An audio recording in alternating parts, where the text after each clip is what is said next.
Hey, what's up, you guys? This is Carolina Teague with League of Our Own, and we have a special guest today. And actually, we have a special episode. I know y'all are used to seeing me behind the desk, but we switched up now. We're going to do interview styles. We're going to look fabulous. Gylan is stepping his game up, obviously, if you guys can tell. We're going to be doing up close and personal interviews with our new interview. So I'm super excited to have my very first interview with our new setup with somebody who I'm actually really interested in getting to know. Thank you. Interested in talking to, and I am so excited because I'm actually going to be part of my first boxing promotion for the very first time ever. I was talking to him behind the scenes and saying boxing is so hard to crack for women. Right. And I've been begging to be a part of boxing for such a long time because I grew up watching boxing. And this man right here is the first person in San Antonio to give me the opportunity. So kudos to you. I'm really excited for the opportunity, but this isn't about me. This is about you. And I would love to get to know you because this Saturday, Mr. Desi Martinez Promotions is going to present the Fighters First Showcase presented by Quintana Rum right here in San Antonio this Saturday at Techport Arena.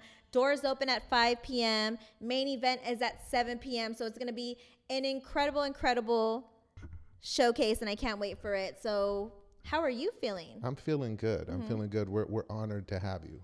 Honestly, I'm very much looking forward to it. I keep on throwing your name out, even though we haven't sat to talk for ever, right? But you, Hector Ledesma, Bobby Mendez, Jesse James Leha, and that's only the commentary team. We have got guys like Gylan and D.W. Goodlow and all kinds of people behind the scenes on production. So I'm very excited.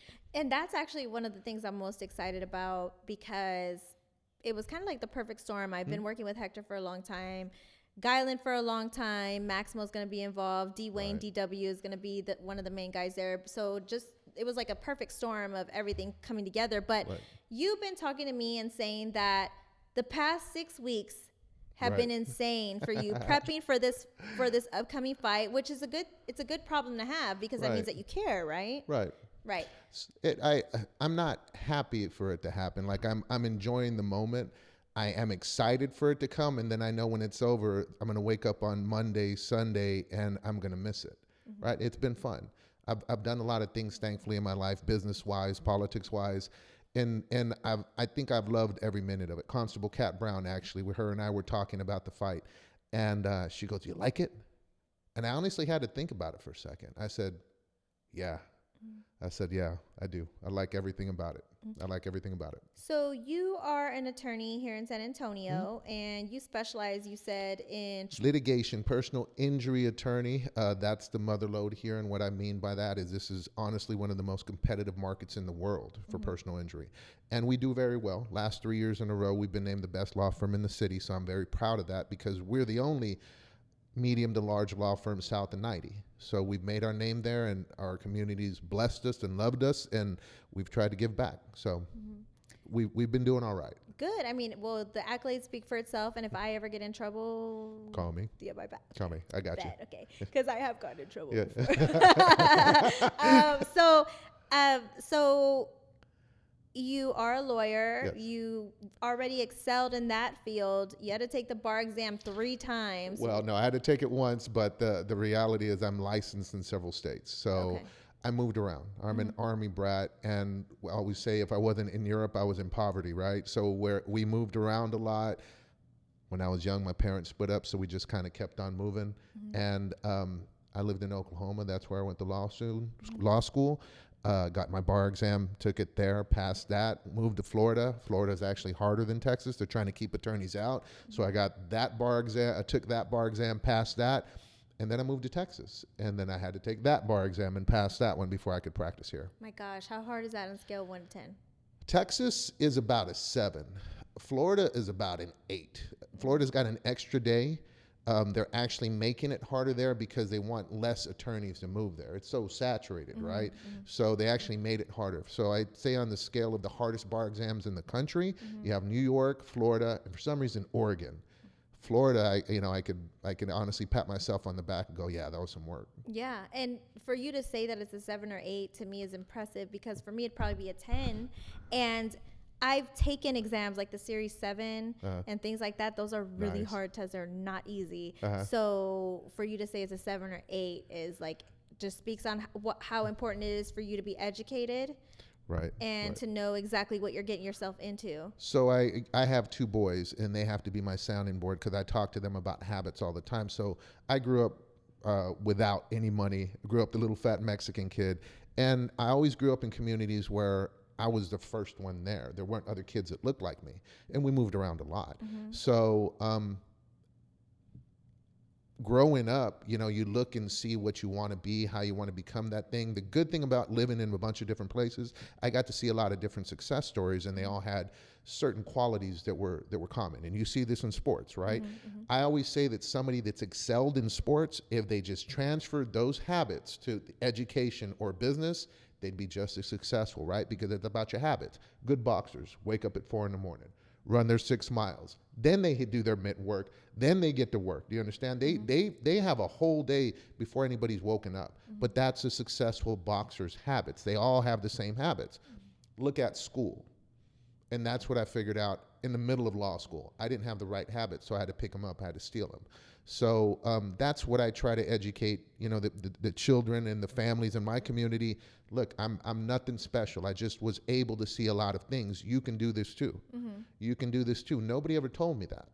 So I'm just trying to share that. That's good knowledge to share. And like you said, discipline is really important. Right. So, and then you brought up boxing, which is kind of what I want to ask you. Where did boxing come into this?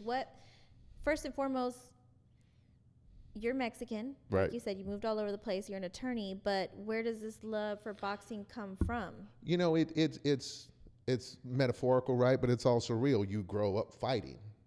You know, and if you want to do anything as well, you've got to fight for it. Now, it might not be a fist fight, but it is a struggle. It does take training. You do have to get ready for it. You do have to prepare for it. It's a fight in that sense. So I've always had a love for like the fight game, and I grew up playing a bunch of contact sports as well.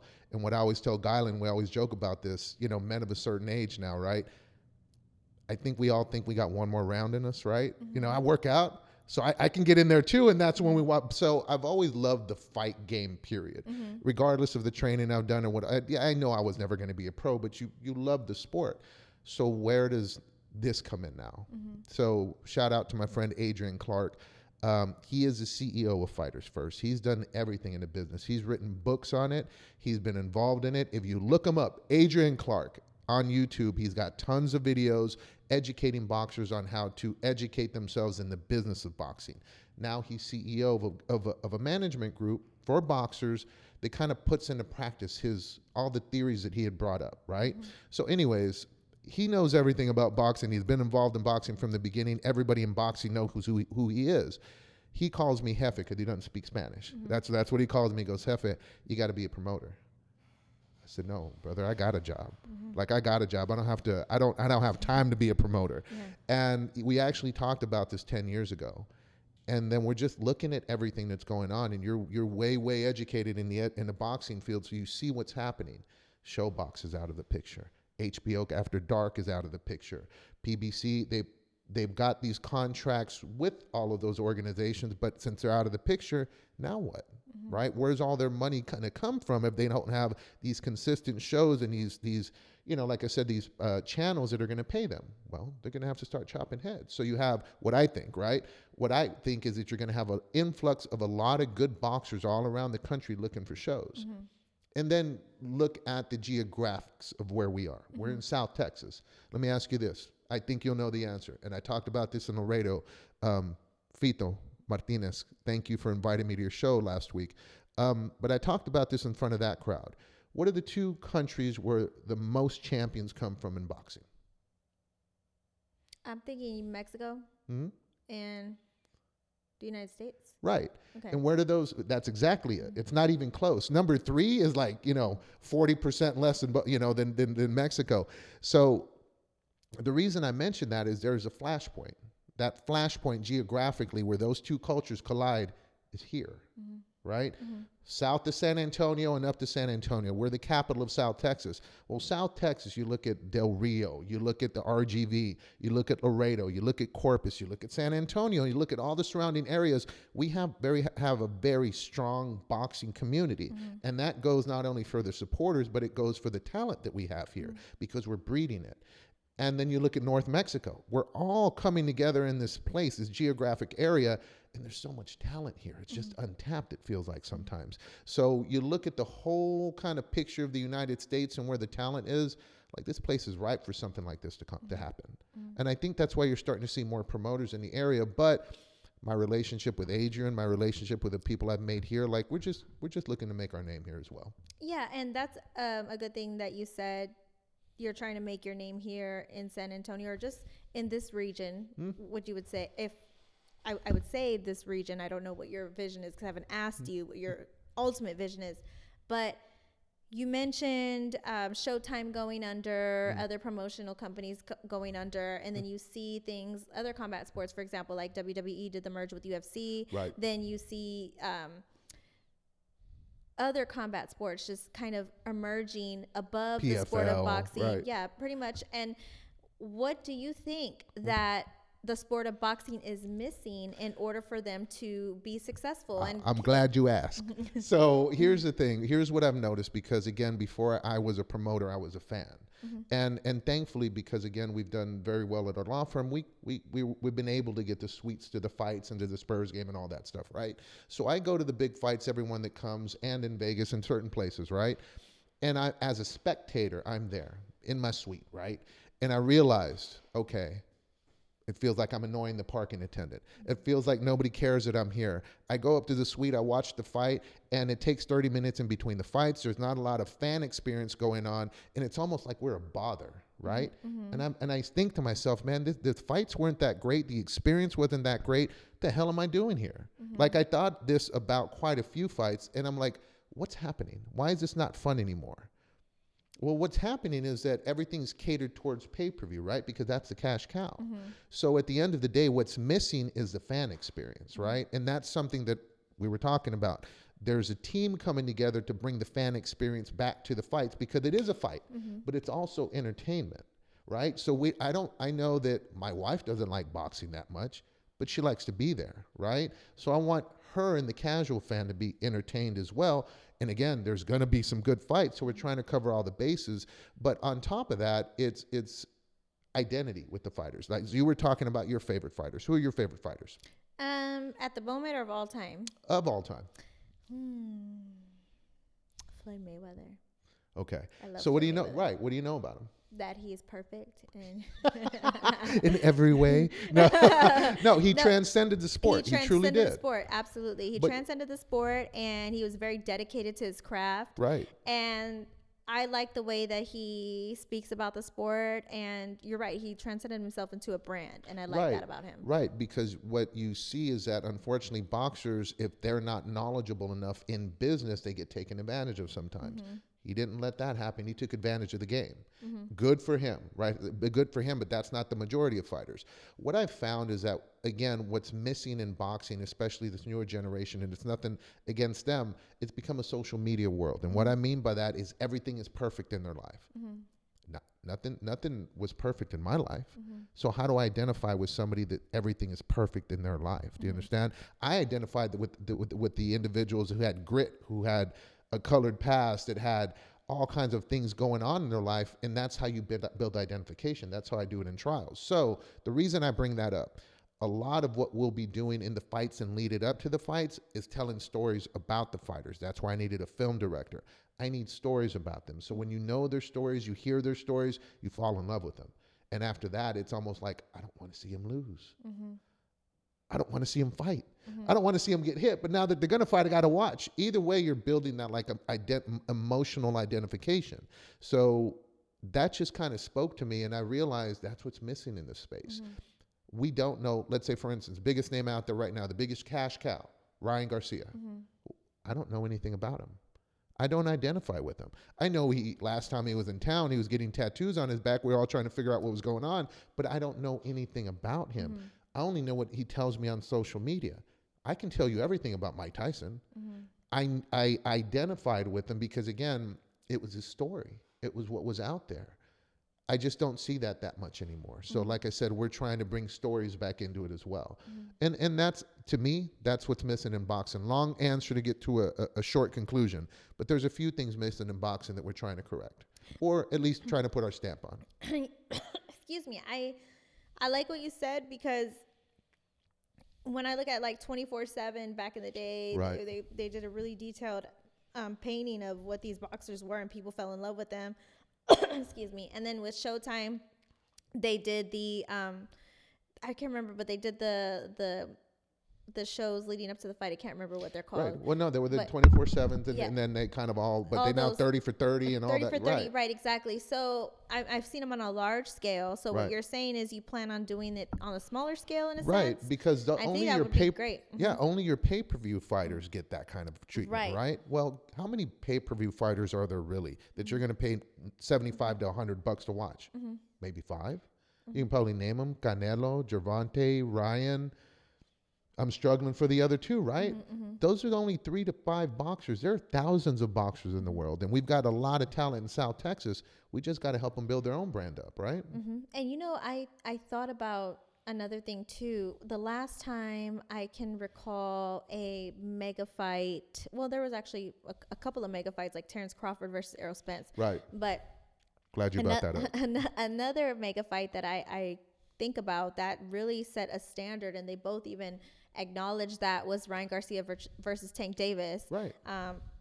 Ryan was part of Golden Boy, and Tank was with Showtime, Showtime Productions, and they kind of did a crossover in a sense. They cut this deal where they worked together, and it resulted in a big payout for both sides. Right.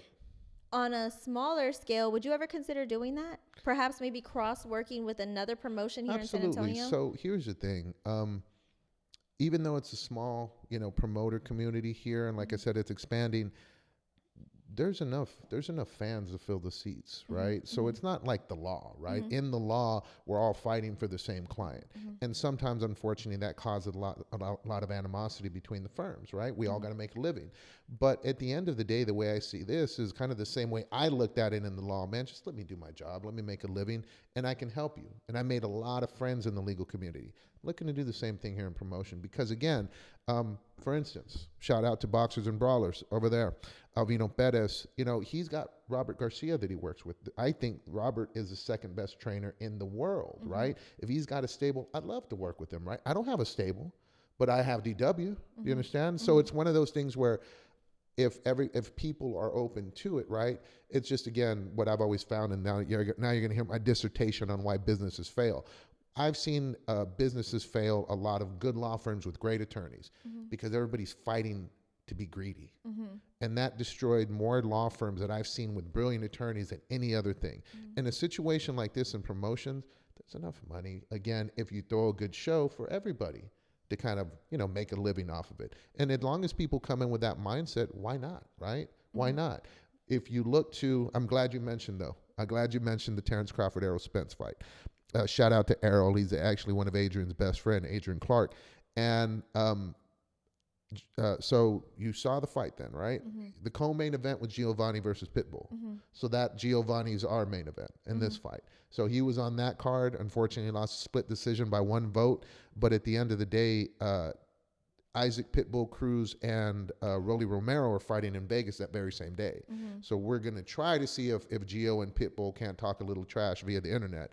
I don't know how we can actually do that. Guyland does. But at the end of the day, you saw that fight.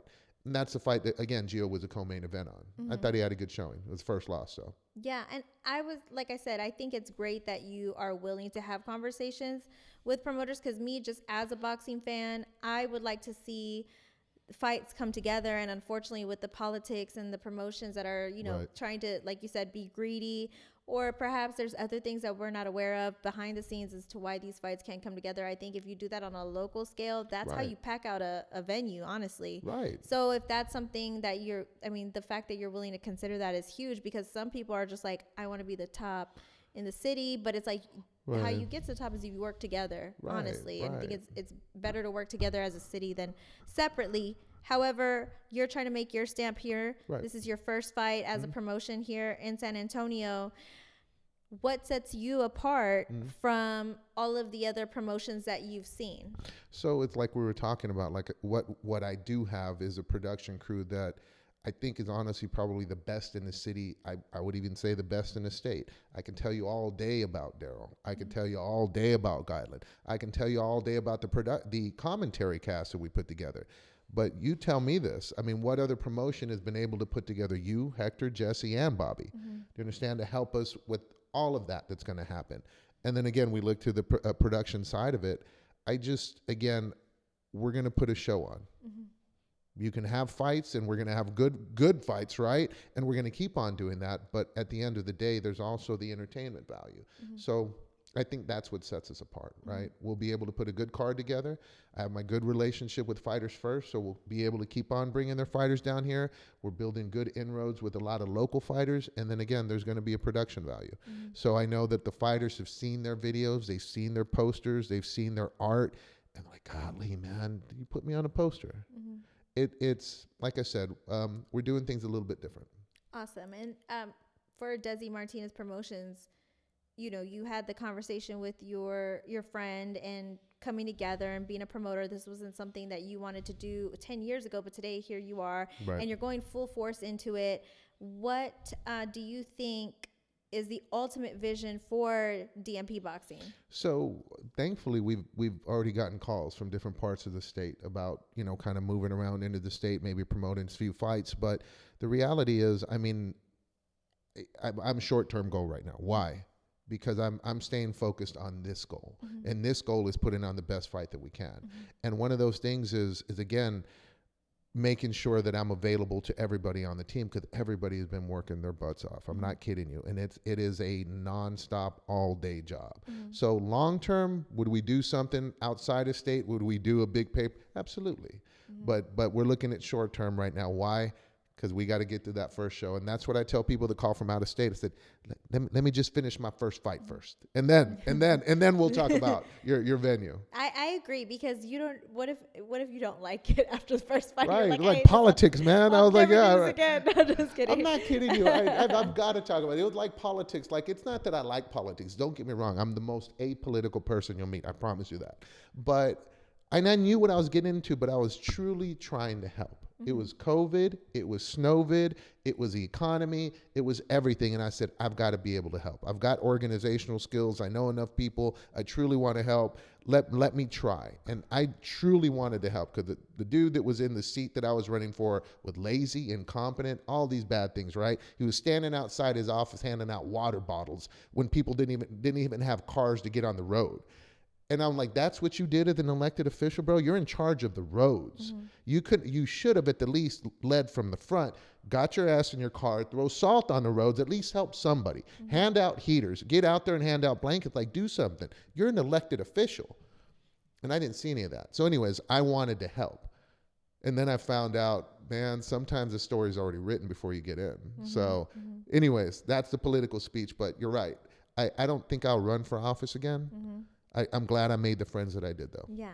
And I know you said your goal is short term, but do you feel like longevity is an important piece for you? Absolutely. It's something that the crew, again, and I very, very blessed to have thrown up the flag about what I'm doing, and then so many good people come together. But what I let them know is we are looking at this becoming a prosperous business that y'all can rely on, so that, again, you have another show. Hector has another show. Guyland has another show. And everybody's seen kind of the vision, because we can make that happen. Specifics, not yet. Right? I said specifics, we want to concentrate on this show. But I guarantee you, I get one chance to make a first impression, right? And the people that are coming, the people that have already committed to coming, are going to see something. The owner of Fighters First is coming down himself. We do have a few celebrities and a lot of elected officials that are already committed to being there. I want them to see what's going on, so they go, this is my immediate goal. I want the casual fan to go in and go, damn, I had a good time. Even if they don't like boxing, do you understand? And if they do like boxing, I want them to go, damn, I had a good time. right? Because that's what you should experience, right? So that's the immediate goal. Short-term goal, we're looking at other shows already. Long-term goal, we'll talk about it after we get through this first fight. So you said celebrities, so we can expect some type of celebrities in the building. We do. We've gotten cool. commitment for a few people already. Awesome. A few basketball players. They might play on the Spurs. They might play on. Okay, all right. They may or may not. They may or may not. Okay, so we'll find out the we day got a basketball but you gotta team. Get a ticket. Yeah. You gotta get a ticket. So you want to know. You gotta go. You gotta go, exactly. So speaking of this fight, it's gonna be I have heard that's gonna be an amazing fight. Smoke barbecue. The weigh-ins are on Friday, right? From 5 to 7 p.m. We got a couple of things. I'm going to throw a name out there. You know who Freddie Roach is? Yes. Freddie changed Geo. So Freddie's coming. And so on Thursday at Smoke, and here's the other thing. Smoke hasn't opened up their Sky Bar. Have you seen their luxury location 2-story that's right next to it? Yes. This should be the first event using that luxury location as well. Awesome. So we're going to use it all up. It's going to be Smoke and the Sky Bar area. So on Thursday, we're having open to the public, completely free, a fan exhibition. The fighters will be walking in, doing some mitt work, talking to the crowd, signing autographs, kissing babies, meeting people. We'll end up with Freddie Roach. The media wants to see him. So he'll, of course, say some words at the end as well. But we'll have DJs, we'll have punching bags, we'll have rum tasting, we'll have pictures, we'll have giveaways, we'll have everything at the fan events. Oh, okay. So, and that's completely free to the public? Absolutely. Okay, so if they want a good experience, then Thursday's the day to go. Right. So they can see Freddie Roach, right, giveaways, fun stuff, rum being passed out from you gotta be over Quintana 21. Rum. Yeah, so it's gonna be fun then. Right. And it's at Smoke Barbecue, downtown San Antonio. Absolutely. Gonna put up a boxing ring right in the middle of the arena there. The floor, and then just kind of make it into a 3-ring circus with some boxing in the middle. And what time is that at? That starts at 5 o'clock, and it'll go until about 7:30. Nice. Then the weigh-ins are the next day. They are. Okay, and is it the same type of fan experience? It is. Okay. Same type of fan experience. What we'll have, of course, is the fighters. The commission has to do their actual, physicals and things like that. So we're hoping to start around 1:32. And if you get there, you'll be able to see the fighters. You'll be able to see the kind of the workup. You'll be able to see them, flex their muscles, stand up there, take some videos, take some pictures, and do that official stare down right before the fight. Nice. So that'll be Friday. Friday is the weigh-ins. Then Saturday is the main event, big day. What can people who want to go see this fight, who love boxing or who just love sports in general, and who want to get a ticket and go to Techport Arena, what can they expect for this fight? And what's on this card that people would really be excited about? We were very blessed to have relationships start right off the bat with people that are good trainers that led us in the right direction, good coaches that led us in the right direction. So you can expect to see some very, very good local talent, and you can expect to see some very, very good national talent, so that in the next few shows, hopefully, like I said, that local talent becomes national talent as well, right? There is a little bit of a plan.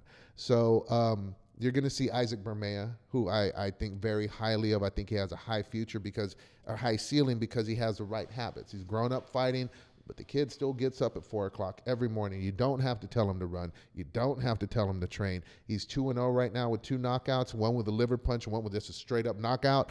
I'm very excited about seeing him fight. But then you have Sebastian Rodriguez, you have Nicholas Galamaco, Keith Smith from kind of the North San Antonio area. So you got a lot of local fighters. And then, like I said, we'll have Justin Figueroa and Giovanni as our main events. Nice. Along with Sebastian. Nice. And there is a women's card too, which I would say we were talking behind the scenes that women's fights are important and they're actually hard to put together. They are. And there's somebody that you are speaking high praise of, Shariah Moreau. Versus Jesse Clark. Her family's from New York City, but she ended up in New Mexico. And I lived in El Paso, so I spent some time in New Mexico. There's not much to do there other than to train at what you do, right? That's why you have like Albuquerque, where there's so many MMA fighters coming out of the Jackson gym. She lives in her own little place there in New Mexico. She's trained by her father, 9-time national champ. She was on the U.S. Olympic team. She can just fight. She's been fighting since she was little. Her dad actually didn't want her to fight, but she wouldn't stop fighting. And she wouldn't stop knocking out little boys. And then he goes, all right, well, you might have that thing that you need in order to fight. Because you have to be willing to take a hit to a face, right? And she just she excelled through it. So at the end of the day, I mean, she became who she is, and now she's starting her journey. Awesome. And so what are I feel like as far as the entire fight is concerned, what do you think the fans can expect as far as the experience? Because you said the experience is going to be different. What can the fans expect if they buy a ticket and they go? Right. So we will have a lot of things for the fans to do and experience. Like I said, and this is something that's funny, and Guy, let's tell you. So the young ladies that are helping us with the ring cards, right? I said, girls, you're not just sitting there being pretty and showing us the ring cards. I said, people want to take pictures. People want to meet you. We'll have the banners. We'll have pictures. We'll have photo booth. We'll have a lot of stuff, again, being given away. DW's idea was to have kind of a hype squad. I said, I don't know how that's going to play out, DW, but let's try it anyways. We also hired and made a relationship with a local influencer. There's going to be a lot of reels going on as well. Do you know what reels are? Because I barely found out like 3 weeks ago. It's like a new thing to me, right? But anyways, we'll have people making reels, photo booths, all kinds of experiences. And then there's going to be, during the fight, there will be experiences as well. There'll be giveaways, there'll be contests, there'll be things going on. One thing that you understand, because you work in this space, there'll be the broadcast, but then there'll be the in-show experience as well. And we plan on having something on both sides of this thing. Inside the stadium, outside the stadium. So wonderful. And then the fight card. Yeah. Then there's a fight. And hold on, wait. I gotta ask you a few more questions. How did Jesse James Leha get in the commentary team? Hector. Okay, Hector. Hector. I mean, Hector knows everybody. I mean, Hector brought validity to us. So when Bobby, and Hector popped up, they were like, hey man, Hector has heard about what you do and he'd like to talk. And I'm like, bro, I used to watch you on the sports channel. I said, man, I'm flattered. I really am. And Hector has honestly been solid the whole way. He believes in what we're doing. So, and then of course, we had a conversation with you. And then Hector said, what do you think about Jesse James? I said, bro, come on, man. We're in San Antonio. What can you it's Jesse James Leha. And we sat down, we talked. He kind of the same thing. He interviewed me. And Jesse, like I say this about Jesse like I do about Floyd, he transcended. Not just a boxer. He's a businessman. He's also a trainer. He also owns his own, his own gym. He transcended the sport. He was a promoter as well, and he still does a little bit of promotions on the side. So it's like, man, I'm proud of you. Like I'm still a fan. So I'm like, just happy to meet you. The first story I had to tell him though was like, I've been to a bunch of charity auctions. I think I have 3 pairs of the Jesse James glove that I was supposed to get autographed, bro. I don't have them autographed, bro. I paid a lot of money for them. I need you to autograph them. Anyways, we were laughing about that, but he saw what we were talking about and what the prospects are for the future, and he wants to be part of it too. Wow. So, yeah. So Jesse James Leha, Freddie Roach, there's Spurs that may or may not be there. Might be some celebrity athletes, celebrity guests, politicians. This is the real deal. I hope. Yeah, I'm excited. So where can people get tickets? Because that's the last thing we didn't even bring that up. You can go to the Techport website and you can buy tickets there. I have to walk you through everybody through this because you have to click on, it looks like a dead site, right? The arena. You got to click on it and it'll show you the tickets that's available. You can get them on my website, Desi Martinez Promotions. You can get them on the Techport website, and then you can walk up and buy them. So you can still walk in. Perfect. And say, but here's something I really did, Carolina, and I meant it. Everything I do is honestly, hopefully it comes from a good place. So I wanted people to be able to afford to go to the fights. So we really did make our prices very affordable. So look around. I promise you there are seats close to the ring that you can get, that you can afford. I had to sit down and look at what other people had charged and said, I'm not doing that. We're not living in Vegas, man. It's San Antonio. I want families to go. So please look and click. I promise you, you're going to find seats that are close to the ring that you can afford. Wow. So I love that. Not only is it a fan experience that's free to the public on Thursday and Friday, but it's also an affordable fight with a lot of fun. So I'm really excited. And thank you so much. And we're looking forward to supporting you. Thank you. And we're excited for your new venture. And I think that this is going to be absolutely fantastic. And I cannot wait for this Saturday. So again, we're happy to support you. We're really proud of you, and we're excited to see these fights. Last but not least, right? Absolutely, we get to watch a good fight as well. And at least for me, I don't stand next to Justin and Gio because they're like Prince. They're both very handsome, and you like fall in love with them if you stare at their eyes too much. But I always tell them to move out of the way. I said, y'all need to scoot over, go stand over there. But I'm looking forward to meeting Freddie. I've never met him. I've seen him off in the distance, right, in a fight, but I want to meet him. Like, I want to see him. He's an icon, man. He's Freddie Roach. He's trained everybody. So, I mean, there's something for everybody there, even me. Yeah. Cannot wait for this fight this Saturday at Techport Arena. Absolutely. I'm going to be on the commentary team with Hector Ledesma and Jesse James Leja. The man, Desi Martinez Promotions. First fight in San Antonio, but he's doing it BIG, you guys. So make sure you get your tickets at dmpboxing.com. Right. And pretty much walking up at the door, you can hit me up and I can get you some tickets too. So anything else you'd like to say? Absolutely not. We'll look forward to seeing everybody there. Awesome. Well, we look forward to this fight this Saturday. We'll see you guys later. League of Our Own. See you guys next time.